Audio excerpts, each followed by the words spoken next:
So let's generally talk about Hellblade 2. And the first thing I want to mention is about the hate that this game is obviously getting. Do I think this game deserves the hate that it's getting because it's a 5-6 hour campaign? No, I don't think that at all. I think people are just overblowing the situation the entire time.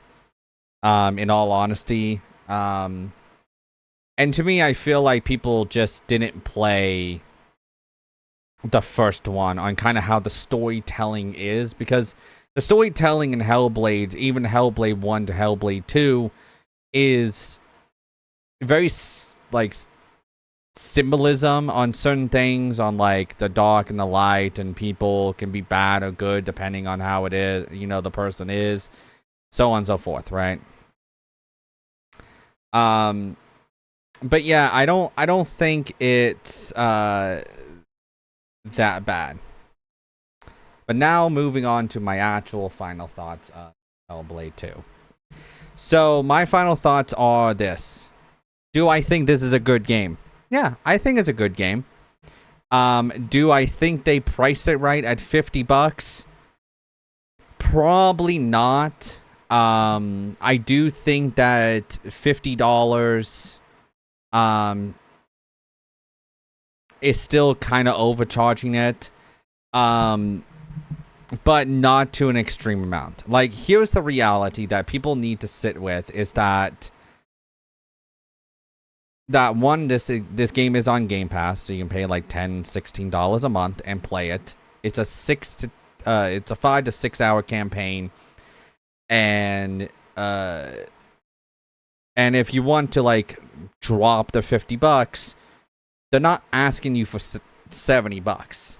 It's $20 cheaper than normal AAA games, and it seemed like Microsoft knew that from the start. But what is the good about this game? Graphically, this game is probably the best looking Xbox game that has been released to the Xbox Series consoles. I'm being honest. Now, obviously, I played this on PC. And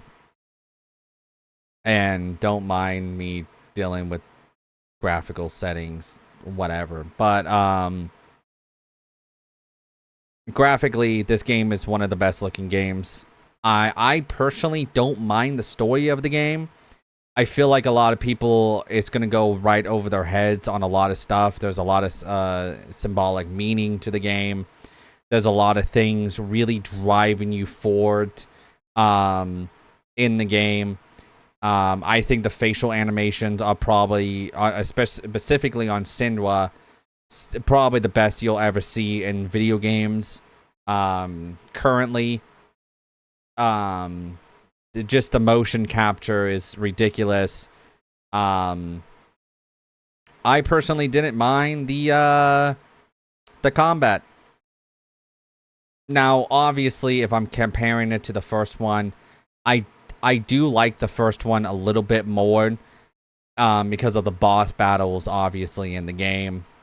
But generally, at least for me, I didn't mind this combat. I thought it was very cinematic on how they did it. And I'm just being honest on this, okay? There is some bad to this game, though. I did have some frame drop issues here and there throughout the game. I did have you'll see, especially in the top right corner, that I kept going into the settings a lot, because just there was like pixels on Senua's face. I did experience some like you'll probably notice throughout the gameplay, especially whenever it goes up on YouTube. The biggest issue that I had was some of the facial like stuff. I put it on medium settings just so my V2 model can work. But even at high settings, what I've noticed is that like some of the textures on people are not fully like popping in. Like some people's beards are just not popping in and popping out. So there is some obvious graphical issues on PC, and there is somewhat frame drop. I do not know about the Xbox version. Obviously, I didn't play it on Xbox. The other issue, and I hate this whenever they do this in video games, if you the notice of the black bars, right, and especially what we just played, the one biggest fucking gripe I have with games is black bars. I don't know. I don't mind black bars if it's not taking up half of the goddamn screen. This is literally taking up the screen. I went through the settings, I changed settings, I did everything I could to get rid of these black bars, and in my honest opinion, it is horrible. I know developers come out and say that is for cinematic view with quotation marks everywhere, but we have been over this over and over again. The Evil Within did this and people hated it. It was all through the gameplay. They eventually patched that out. Order 1886 did it, and people didn't like that either. I don't know why that they could, like, certain developers continue to do this. I understand that, like I said, it might be for cinematic views, but it literally, like, I have to look up more in the game to see my environment. I am literally not getting the rest of the ground, and on top of it, I'm not getting like the rest of the sky, right? And that's one of my biggest like pet peeves in games. I'm just being honest with that. Now the question is, do you wait for this game on a sale? Do you just play it on Game Pass? Here's the thing, right? I think, like I said, I think the hate that this game is getting is overblown. People are just, there's some people calling this a $50